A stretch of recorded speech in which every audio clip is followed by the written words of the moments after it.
ભલા મિત્ર, આજના આ સ્તવન કાર્યક્રમમાં મારી સાથે સાથે બાઇબલમાંના ઈશ્વરના પવિત્ર વચનોનો અભ્યાસ કરવા મારું આપને હાર્દિક આમંત્રણ છે. તમે વિચાર કરો મિત્ર, આ કેટલી બધી અદ્ભુત વાત છે કે તમે અને હું એક સાથે બેઠા નથી એક ઓરડામાં, અલગ અલગ સ્થળમાં છીએ, અને એમ છતાં સાથે મળીને બાઇબલમાંના ઈશ્વરના પવિત્ર વચનોનો આપણે અભ્યાસ કરી શકીએ છીએ. અને એ માટે ઈશ્વરે આપણા હાથોમાં રેડિયો જેવું માધ્યમ આપ્યું છે. ઈશ્વર પિતાની એ માટે સ્તુતિ કરી, આભાર માનીએ. હવે તમને એ તો યાદ હશે જ મિત્ર કે ગત સ્તવન કાર્યક્રમમાં આપણે બાઇબલમાં નવા કરારના વિભાગમાં આવેલ યોહાન અનુસાર શુભ સંદેશના 17મા અધ્યાયની 3જી કલમ સુધી પહોંચ્યા હતા, બરાબર ને? તો આજે આપણે 4થી કલમથી આગળ વધીએ અને 26મી કલમ સુધી પહોંચીએ. આ માટે મિત્ર, જો તમારી પાસે પ્રેમ સંદેશ નામનું પુસ્તક હોય તો કૃપા કરીને તમારી સમક્ષ 317 નંબરના પૃષ્ઠ ઉપર એ ખુલ્લું રાખો. ત્યાંથી 4થી કલમ શરૂ થાય છે, યોહાન અનુસાર શુભ સંદેશના 17મા અધ્યાયની. તમે જુઓ મારી સાથે સાથે 4થી કલમ શું લખ્યું છે. આ અદ્ભુત એવી મધ્યસ્થીની પ્રાર્થના કરતા ઈશ્વર પિતાને પ્રભુ ઈસુ ખ્રિસ્ત કહે છે, મેં પૃથ્વી પર તમારો મહિમા પ્રગટ કર્યો છે. જે કાર્ય તમે મને સોંપ્યું હતું તે મેં પૂરું કર્યું છે. હવે પ્રભુ ઈસુ ખ્રિસ્ત ઈશ્વર પિતાને પોતાનો છેલ્લો અહેવાલ આપી રહ્યા છે. યાદ રાખો, હજુ પ્રભુ ઈસુ ખ્રિસ્ત ક્રૂસ ઉપર મૃત્યુ પામ્યા નથી ને એમ છતાં જ્યાં સુધી ઈશ્વર પિતાને લાગે વળગે છે ત્યાં સુધી પ્રભુ ઈસુ ખ્રિસ્ત પોતાની આધીનતાને લીધે એ કાર્ય જાણે કે પરિપૂર્ણ કર્યું છે એવું જાહેર કરે છે. 5મી કલમ જુઓ. હે પિતાજી, સૃષ્ટિના સર્જન પહેલા તમારી સાથે જે મહિમા મારી પાસે હતો તે મહિમાથી મને મહિમાવંત કરો. અહીં મિત્ર, પ્રભુ ઈસુ ખ્રિસ્તના જન્મ અગાઉના એમના પૂર્વ અસ્તિત્વ ઉપર પ્રકાશ પડે છે. ઈસુ ખ્રિસ્ત ઈશ્વર પુત્ર તરીકે આ પૃથ્વી ઉપર આવ્યા હતા. સ્વર્ગનો ઈશ્વરનો મહિમા ત્યજીને ઈસુ ખ્રિસ્ત સંપૂર્ણ માનવી બન્યા હતા. ઈસુ ખ્રિસ્ત 100% ઈશ્વર હતા, અને એમ છતાં ઈસુ ખ્રિસ્તે ઈશ્વર હોવાનું પકડી રાખ્યું નહોતું. સ્વર્ગમાં પ્રભુ ઈસુ ખ્રિસ્ત જે મહિમા ભોગવતા હતા એ મહિમાથી તેઓ હવે મહિમાવંત થાય એવી ઈશ્વર પિતાને પ્રાર્થના કરે છે. 6ઠી કલમ જુઓ. જે માણસોને આ દુનિયામાંથી તમે મને સોંપ્યા તેમની સમક્ષ મેં તમને પ્રગટ કર્યા છે. તેઓ તમારા જ હતા અને તમે તેઓની સોંપણી મને કરી. શું કહે છે? તેઓએ તમારા સંદેશનું પાલન કર્યું છે.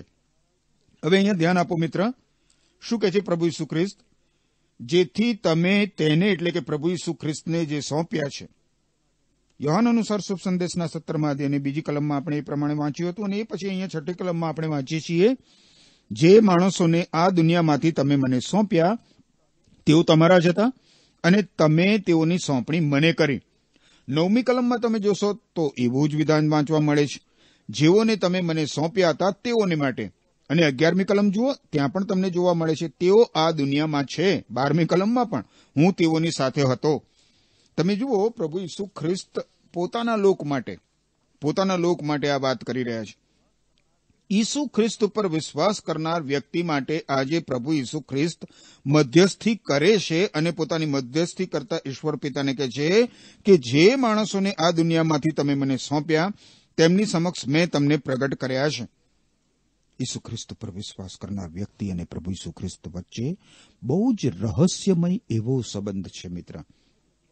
આવી વ્યક્તિ ઈશ્વર પિતાની હતી અને પ્રભુ ઈસુ ખ્રિસ્તને એની સોંપણી કરવામાં આવી છે. આનો અર્થ તો મિત્ર અગાધ છે, આપણી સમજણ બહારનો અર્થ. અને એમ છતાં પણ એક અદ્ભુત એવો સંબંધ છે. 7મી અને 8મી કલમ હવે જુઓ. પ્રભુ ઈસુ ખ્રિસ્ત કહે છે, તેઓએ તમારા સંદેશનું પાલન કર્યું છે. હવે તેઓને ખાતરી થઈ છે કે તમે મને જે કંઈ આપ્યું છે તે તમારા તરફથી જ મળેલું છે. તેઓએ તેનો સ્વીકાર કર્યો છે અને તેઓને ખાતરી થઈ છે કે હું તમારી પાસેથી આવ્યો છું, અને તેઓ માને છે કે તમે જ મને મોકલ્યો છે. પ્રભુ ઈસુ ખ્રિસ્તે શિષ્યોને ઈશ્વર પિતાના શબ્દો આપ્યા. આજે આપણને પણ મિત્ર પ્રભુ ઈસુ ખ્રિસ્ત દ્વારા ઈશ્વર પિતાના શબ્દો મળ્યા છે. ઈશ્વર પિતાની વાત જાણવા મળી છે. આ કેટલું બધું મહત્વનું છે. પ્રભુ ઈસુ ખ્રિસ્તે પોતાના શિષ્યોને સ્થાવર મિલકત કે પૈસા કે સત્તા આપી નહીં, પણ ઈશ્વર પિતાના વચનો આપ્યા.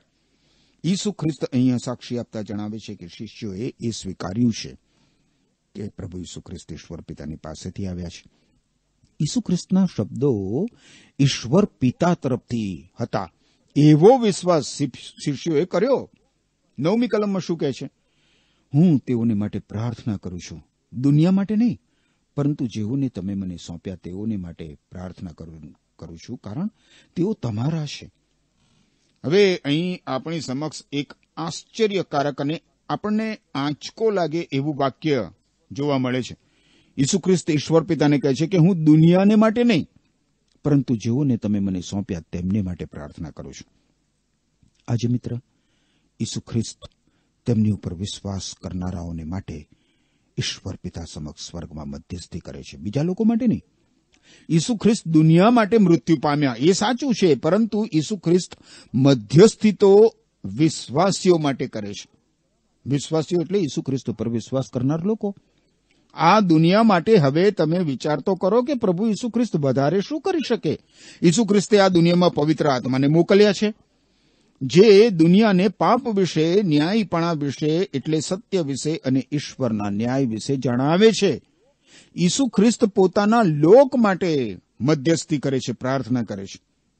શું તમે ઈચ્છો છો મિત્ર કે પ્રભુ ઈસુ ખ્રિસ્ત તમારા મધ્યસ્થ બને, તમારા મધ્યસ્થ? તો પછી ઈસુ ખ્રિસ્ત ઉપર તમે વિશ્વાસ મૂકો અને આ દુનિયામાં તમે છો ત્યાં સુધી ખાતરી રાખજો પ્રભુ ઈસુ ખ્રિસ્ત તમારા માટે નિયમિત રીતે ઈશ્વર પિતા સમક્ષ મધ્યસ્થી કરશે. ઈશ્વર પિતાની પાસે જવાનો એકમાત્ર માર્ગ ઈસુ ખ્રિસ્ત છે. આકાશ અને પૃથ્વી ઉપર એકમાત્ર ઉદ્ધારક નામ એ ઈસુ ખ્રિસ્ત છે. માણસ અને ઈશ્વર પિતાની વચમાં મધ્યસ્થ પણ માત્ર પ્રભુ ઈસુ ખ્રિસ્ત છે. હવે 10મી અને 11મી કલમ જુઓ. જે કંઈ મારી પાસે છે તે તમારું છે, અને જે તમારી પાસે છે તે મારું છે, અને તેમના દ્વારા મારો મહિમા પ્રગટ થાય છે. અને હવે હું તમારી પાસે આવું છું. હું દુનિયામાં રહેવાનો નથી, પરંતુ તેઓ દુનિયામાં છે. હે પવિત્ર પિતા, જે નામ તમે મને આપ્યું છે તે નામના અધિકારથી તમે તેઓનું રક્ષણ કરો, જેથી જેમ તમે અને હું એક છીએ તેમ તેઓ પણ એક થાય. 10મી કલમ પ્રમાણે માનવ મુક્તિ યોજનાનો હેતુ પ્રભુ ઈસુ ખ્રિસ્તનો મહિમા થાય એ હતો. ઈસુ ખ્રિસ્ત પર વિશ્વાસ કરનાર લોક પ્રભુ ઈસુ ખ્રિસ્તના છે અને ઈશ્વર પિતાના છે. ઈશ્વર પિતા અને પ્રભુ ઈસુ ખ્રિસ્તનો મહિમા વિશ્વાસ કરનાર મુક્તિ પામેલા લોકો દ્વારા થાય છે. હવે 11મી કલમમાં જણાવ્યા પ્રમાણે પ્રભુ ઈસુ ખ્રિસ્ત 2 અદ્ભુત બાબતો માટે પ્રાર્થના કરે છે. જે લોકોએ પ્રભુ ઈસુ ખ્રિસ્ત પર વિશ્વાસ મૂક્યો છે એમના રક્ષણ માટે પ્રભુ ઈસુ ખ્રિસ્ત પ્રાર્થના કરે છે ઈશ્વર પિતાને. ઈસુ ખ્રિસ્ત પર વિશ્વાસ કરનાર વ્યક્તિએ પવિત્ર આત્મા દ્વારા મુદ્રાંકિત થઈ ગઈ છે. આપણે મિત્ર હવે ઈશ્વરના છીએ. ઈશ્વરની માલિકીનો સિક્કો, ઈશ્વરની માલિકીની મુદ્રા આપણા ઉપર પવિત્ર આત્મા દ્વારા મારવામાં આવી છે, અને એટલા માટે શૈતાન આપણને કંઈ જ કરી શકે એમ નથી. આપણે ઈશ્વર દ્વારા સલામત છીએ, આપણે રક્ષણ પામેલા છીએ. ઈસુ ખ્રિસ્ત આપણા માટે સતત પ્રાર્થના કરે છે ઈશ્વર પિતાને, અને આપણું રક્ષણ ઈસુ ખ્રિસ્તના પવિત્ર હાથોમાં છે. એ પછી તમે જુઓ, પ્રભુ ઈસુ ખ્રિસ્ત બીજી વિનંતી કરે છે. ઈસુ ખ્રિસ્ત પર વિશ્વાસ કરનાર લોકો એક થાય એવી વિનંતી, આંતરિક એક્યતાની જરૂરિયાત વિશે પ્રભુ ઈસુ ખ્રિસ્ત ઈશ્વર પિતાને પ્રાર્થના કરે છે. 12મી કલમ જુઓ. હું તેઓની સાથે હતો ત્યાં સુધી તો જે નામ તમે મને આપ્યું છે તેના અધિકારથી મેં તેમનું રક્ષણ કર્યું. મેં તેમને સાચવ્યા છે. શાસ્ત્ર સાચું પડે તેથી વિનાશને માટે નિયત કરેલી વ્યક્તિ સિવાય બીજા એકનો પણ નાશ થયો નથી. અહીં ફરીથી પેલું વિધાન આવે છે મિત્ર, જેઓને તમે મને સોંપ્યા હતા તેઓને. ઈસુ ખ્રિસ્તના 12 શિષ્યો હતા. એ 12 શિષ્યોમાંનો એક શિષ્ય યહૂદા ઇસ્કારિયોત પણ હતો. હવે 11 શિષ્યોએ તો પ્રભુ ઈસુ ખ્રિસ્ત પર સંપૂર્ણ વિશ્વાસ મૂક્યો હતો, પરંતુ યહૂદા ઇસ્કારિયોતે પ્રભુ ઈસુ ખ્રિસ્તથી દૂર જ રહેવાનો નિર્ણય કર્યો હતો. એની પણ પસંદગી તો થઈ હતી શિષ્ય તરીકે, પણ એ હૃદયથી પ્રભુ ઈસુ ખ્રિસ્તને આધીન થયો નહીં. પીતર નામનો શિષ્ય થોડા સમય માટે પ્રભુ ઈસુ ખ્રિસ્તથી દૂર ગયો, પણ તરત જ એ પ્રભુ ઈસુ ખ્રિસ્તની પાસે પાછો ફર્યો. જ્યારે આ યહૂદા, એ તો પ્રથમથી જ ઈશ્વરથી દૂર રહ્યો અને છેવટે કાયમ માટે દૂર ચાલ્યો ગયો. યાદ રાખો મિત્ર, ઈસુ ખ્રિસ્તમાં આપણે સુરક્ષિત છીએ. આપણી સાચી સલામતી પ્રભુ ઈસુ ખ્રિસ્તમાં છે, બીજા કશામાં નહીં. 13મી ને 14મી કલમ હવે જોશો. હવે હું તમારી પાસે આવું છું અને મારો આનંદ તેમના હૃદયમાં પૂર્ણપણે રહે એ માટે આ દુનિયા છોડતા પહેલા આ વચનો ઉચ્ચારું છું. મેં તેમને તમારો સંદેશ પહોંચાડ્યો છે અને દુનિયા તેમનો તિરસ્કાર કરે છે, કારણ જેમ હું દુનિયાનો નથી તેમ તેઓ પણ આ દુનિયાના નથી. 13મી કલમ પ્રમાણે મિત્ર, આપણે ઉદાસ રહીએ એવું કંઈ ઈશ્વર ઈચ્છતા નથી. આપણું જીવન ઈશ્વરના આનંદથી, ઈશ્વરની શાંતિથી ભરેલું હોય અને ઉદાસીનતા જતી રહે એ જ ઈશ્વર ઈચ્છે છે. આપણને જીવન મળે, અરે ભરપૂર જીવન મળે, સાચો અનંતકાલીન આનંદ મળે, એટલા માટે પ્રભુ ઈસુ ખ્રિસ્ત પૃથ્વી ઉપર આવ્યા હતા. ઈસુ ખ્રિસ્ત પર વિશ્વાસ કરવાથી અને સતત ઈસુ ખ્રિસ્તમાં રહેવાથી મિત્ર, આપણે આનંદિત રહી શકીએ છીએ. 15મી કલમ જુઓ. તમે તેમને દુનિયામાંથી લઈ લો એવી વિનંતી હું કરતો નથી, પરંતુ તમે દુષ્ટથી તેમનું રક્ષણ કરો તેવી વિનંતી કરું છું. જેમ હું આ દુનિયાનો નથી તેમ તેઓ પણ આ દુનિયાના નથી. અને આ કલમની નીચે પણ મિત્ર તમે લીટી દોરી લો. પ્રભુ ઈસુ ખ્રિસ્ત સતત, જો તમે એમના ઉપર વિશ્વાસ કર્યો છે તો તમારા માટે પ્રાર્થના કરે છે ઈશ્વર પિતાને કે ઈશ્વર પિતા દુષ્ટથી એટલે કે શૈતાનથી તમારું રક્ષણ કરે. અને એટલે મિત્ર, આ કલમની નીચે પણ તમારા બાઇબલમાં, તમારા પ્રેમ સંદેશ નામના પુસ્તકમાં તમે લીટી કરી લો. અહીં ફરીથી આપણને એક અદ્ભુત એવી હકીકત જાણવા મળે છે. આપણે આ દુનિયામાં છીએ અને ઈશ્વર ઈચ્છે છે ત્યાં સુધી આપણે આ દુનિયામાં રહેવાનું છે. આપણે આપણા જીવનને કંઈ ટૂંકાવી નથી નાખવાનું. ઈસુ ખ્રિસ્તના પક્ષમાં ઉભા રહેવાને લીધે જે દુઃખો આવે આપણા જીવનમાં, યાતનાઓ આવે, સતામણીઓ આવે, મુશ્કેલીઓ આવે, એવું બધું થઈ શકે. પણ ત્યારે આપણે ભાગી પડવાનું નથી હોતું, તૂટી જવાનું નથી હોતું. ઈસુ ખ્રિસ્ત આપણા માટે મધ્યસ્થી કરતા ઈશ્વર પિતાને કહે છે કે ઈશ્વર પિતા આપણું દુષ્ટથી, શૈતાનથી રક્ષણ કરે. યાદ રાખો, શૈતાન આ દુનિયાનો રાજા છે. એને આ દુનિયા ઉપર અધિકાર હોવાથી એ ધારે એ વ્યક્તિને આપણી વિરુદ્ધ ઊભી કરી શકે. અને એમાં પણ જે લોકો પ્રભુ ઈસુ ખ્રિસ્ત પર વિશ્વાસ કરતા નથી અને શૈતાનની ગુલામી નીચે, શૈતાનના અધિકાર નીચે છે, એ લોકો દ્વારા આપણી ઉપર મુશ્કેલી આવી પડે.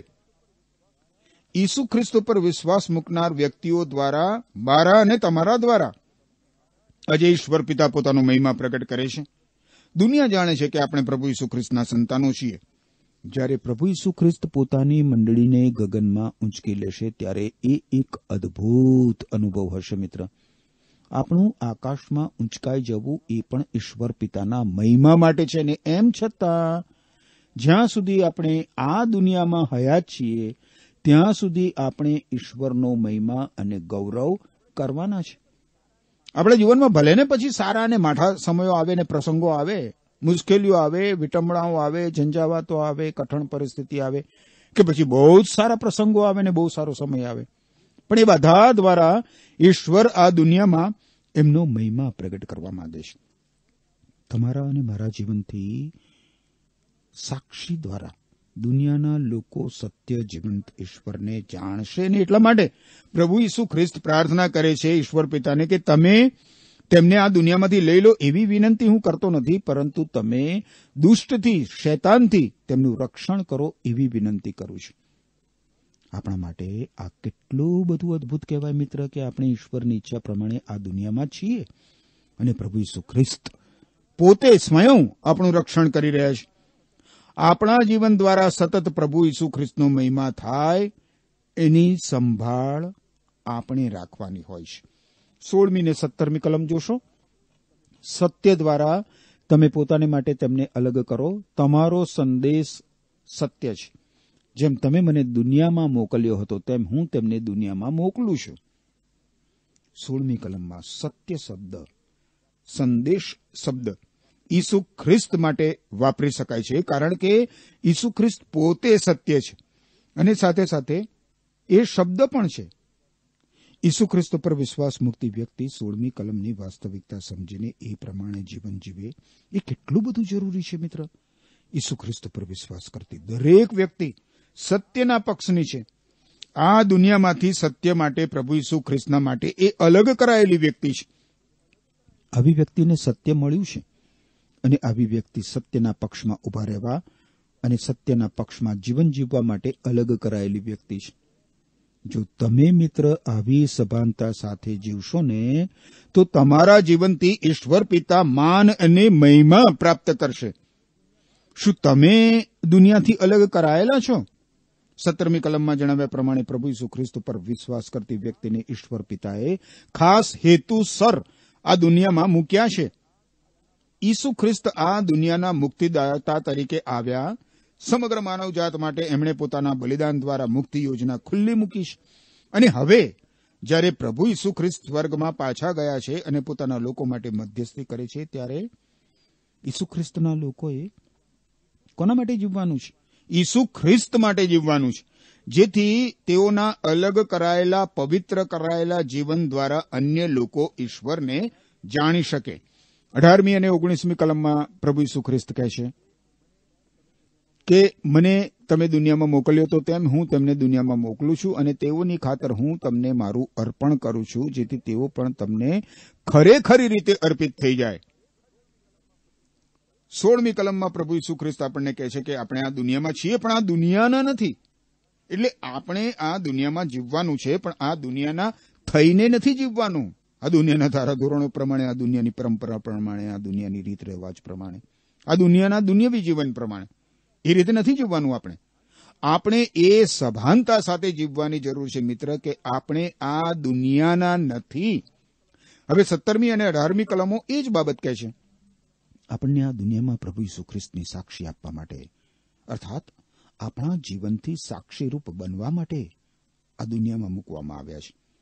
જેમ પ્રભુ ઈસુ ખ્રિસ્તે પોતાની જાતને આપણા ઉદ્ધાર માટે અલગ કરી, એમ હવે આપણે પ્રભુ ઈસુ ખ્રિસ્ત માટે આપણા જીવનોને અલગ કરવાના છે, પવિત્ર કરવાના છે.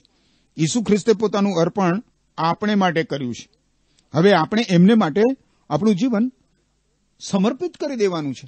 20મી અને 21મી કલમ જુઓ. હું ફક્ત તેમને માટે જ પ્રાર્થના કરું છું એવું નથી, પરંતુ જેવું તેમનો સંદેશ સાંભળીને મારામાં વિશ્વાસ મૂકે છે, તેમને માટે પણ હું પ્રાર્થના કરું છું કે તેઓ બધા એક થાય.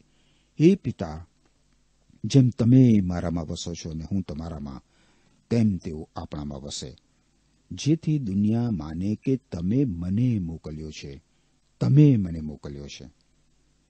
હવે પ્રભુ ઈસુ ખ્રિસ્ત પોતાની મંડળી માટે, એટલે કે તેમની ઉપર વિશ્વાસ કરતા લોકો માટે પ્રાર્થના કરે છે. પ્રથમ તો આપણે જોયું કે પ્રભુ ઈસુ ખ્રિસ્ત પોતાને માટે પ્રાર્થના કરે છે, અને એ પછી પ્રભુ ઈસુ ખ્રિસ્ત પોતાના શિષ્યો માટે પ્રાર્થના કરે છે, અને હવે ઈસુ ખ્રિસ્ત પોતાની મંડળી માટે પ્રાર્થના કરે છે. મંડળી એટલે ઈસુ ખ્રિસ્ત ઉપર વિશ્વાસ કરનાર વિશ્વાસીઓ. 20મી કલમ પ્રમાણે પ્રભુ ઈસુ ખ્રિસ્ત મનમાં, ઈસુ ખ્રિસ્તના મનમાં કોણ હતા? તમે અને હું હતા મિત્ર. અને આપણા માટે પ્રભુ ઈસુ ખ્રિસ્ત પ્રાર્થના કરી રહ્યા હતા. આજથી 2000 વર્ષ પહેલા પ્રભુ ઈસુ ખ્રિસ્તે આપણા માટે પ્રાર્થના કરી છે મિત્ર. અને આજે પણ પ્રભુ ઈસુ ખ્રિસ્ત આપણા માટે નિયમિત, સતત પ્રાર્થના કરી રહ્યા છે ઈશ્વર પિતાને. ઈસુ ખ્રિસ્ત કહે છે કે જેઓ તેમનો સંદેશ સાંભળીને મારામાં વિશ્વાસ મૂકે છે, તેમને માટે પણ હું પ્રાર્થના કરું છું. હવે પ્રભુ ઈસુ ખ્રિસ્ત વિશેનો શુભ સંદેશ આપણને પ્રભુ ઈસુ ખ્રિસ્તના શિષ્યો, જે પ્રેષિતો છે, એમની મારફતે મળ્યો. અને આજે તમે પણ મિત્ર ઈસુ ખ્રિસ્ત પર વિશ્વાસ કરતા લોકોની મારફતે, રેડિયોની મારફતે, ટીવીની મારફતે, વર્તમાન પત્રોની મારફતે, સાહિત્ય મારફતે, ચોપાનિયા મારફતે પ્રભુ ઈસુ ખ્રિસ્ત વિશે જાણો છો. હવે ઈસુ ખ્રિસ્ત વિશે સાંભળવાથી, જાણવાથી તમે પ્રભુ ઈસુ ખ્રિસ્ત પર વિશ્વાસ મૂકો છો. અને આ જે ઈસુ ખ્રિસ્ત તમારા માટે પણ મધ્યસ્થી કરી રહ્યા છે, ઈશ્વર પિતાને પ્રાર્થના કરી રહ્યા છે. 22 અને 23 કલમ જુઓ. જે મહિમા તમે મને આપ્યો તે જ મેં તેમને આપ્યો છે, જેથી તેઓ એક થાય. જેમ તમે મારામાં વસો છો તેમ હું તેઓમાં વસું, જેથી તેઓ સંપૂર્ણ રીતે એક બને, અને એમ દુનિયા માને કે તમે મને મોકલ્યો છે. અને જેમ તમે મારા પર પ્રેમ રાખો છો તેમ તેઓ પણ તમે પ્રેમ રાખો છો. જેમ તમે મારામાં વસો છો તેમ હું તેઓમાં વસું છું. આ વિધાન કેટલું બધું અદભુત છે પ્રભુ ઈસુ ખ્રિસ્તનું.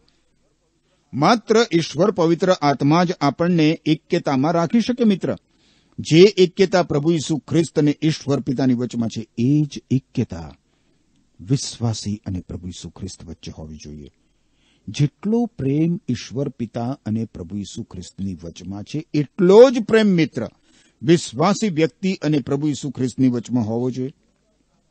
આપણે આપણી આધીનતા દ્વારા પ્રભુ ઈસુ ખ્રિસ્તને આપણી આધીનતા દ્વારા આપણો પ્રેમ પ્રદર્શિત કરી શકીએ છીએ. ઈસુ ખ્રિસ્ત પરનો પ્રેમ. આધીનતા વગર તો પ્રેમ પ્રદર્શિત થઈ શકે જ ને મિત્ર. ઈસુ ખ્રિસ્તને આપણે જેટલા આધીન થઈએ એટલા જ પ્રમાણમાં આપણે એમને પ્રેમ કરીએ છીએ એ સાબિત થાય છે. આધીનતા એ પ્રેમનું થર્મોમીટર છે, ફૂટપટ્ટી છે. આપણે ઈશ્વરને પ્રભુ ઈસુ ખ્રિસ્તને કેટલા આધીન છે એ માપવાની ફૂટપટ્ટી એ ઈસુ ખ્રિસ્ત પ્રત્યેનો આપણો પ્રેમ. હવે 24-26 કલમો જુઓ. ઈસુ ખ્રિસ્ત આગળ કહે છે પ્રાર્થના કરતા છેલ્લી 3 કલમોમાં, હે પિતા, તમે મને આ લોકો આપ્યા છે. મારી ઈચ્છા છે કે હું જ્યાં છું ત્યાં તેઓ મારી સાથે રહે, એ માટે કે તેઓ મારો મહિમા જુએ.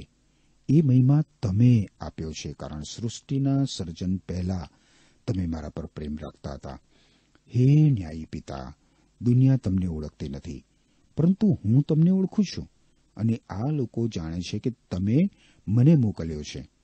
મેં તમને તેઓની સમક્ષ પ્રગટ કર્યા છે અને હજુ કરતો રહીશ, જેથી મારા પરના તમારા પ્રેમમાં તેઓ ભાગીદાર બને અને હું પણ તેઓનામાં વસું. 24મી કલમ પ્રમાણે આપણે સ્વર્ગમાં ઈશ્વર પિતાની સાથે સંપૂર્ણ સંગત પ્રાપ્ત કરી શકીશું. મિત્ર, એ તો કેટલી બધી અદ્ભુત પળ હશે, કેટલી બધી અદ્ભુત, અકલ્પ્ય, અલૌકિક એવી પળ હશે. આપણું સર્જન કરવા પાછળનો ઈશ્વરનો હેતુ એ જ છે મિત્ર, કે ઈશ્વર આપણી સાથે અને આપણે ઈશ્વરની સાથે સંગત કરીએ. ઈસુ ખ્રિસ્ત દ્વારા આપણે આ પૃથ્વી ઉપર અને સ્વર્ગમાં અનંતકાળ માટે મિત્ર, અનંતકાળ માટે ઈશ્વર પિતાની સંગતમાં રહીશું. સ્વર્ગમાં આપણે પ્રત્યક્ષ રીતે ઈશ્વરનો મહિમા, ઈશ્વરનો પ્રેમ અને ઈશ્વરની કાળજીનો અનુભવ કરીશું. 25મી કલમમાં પ્રભુ ઈસુ ખ્રિસ્ત દ્વારા માનવ મુક્તિનું કાર્ય પરિપૂર્ણ થયું છે એ ઘોષિત કરવામાં આવ્યું છે. જે વ્યક્તિ ઈસુ ખ્રિસ્તને ઈશ્વર પુત્ર તરીકે, પોતાના મુક્તિદાતા તરીકે અને એકમાત્ર ઈશ્વર તરીકે માન્ય રાખે છે, એ ઈશ્વર પિતાની સાથેના અનુભવમાં અને ઓળખાણમાં આવે છે. મિત્ર, ખાતરી રાખજો, જો તમે પ્રભુ ઈસુ ખ્રિસ્ત પર વિશ્વાસ કર્યો છે, જો રાજાઓના રાજા અને પ્રભુઓના પ્રભુ ઈસુ ખ્રિસ્ત પર તમે વિશ્વાસ કર્યો છે, તો એ તમને બહુ જ અંગત રીતે પોતાના તરીકે ઓળખે છે. શક્ય છે મિત્ર કે આ દુનિયા અને દુનિયાની મોટી વ્યક્તિઓ તમને ઓળખતી ના હોય, પણ વિચાર કરો, સર્વશક્તિમાન સર્જનહાર ઈશ્વર તમને વ્યક્તિગત રીતે, અંગત રીતે ઓળખે છે. 26મી કલમમાં જણાવ્યા પ્રમાણે ઈશ્વરનું સંપૂર્ણ પ્રકટીકરણ એ ઈસુ ખ્રિસ્ત છે.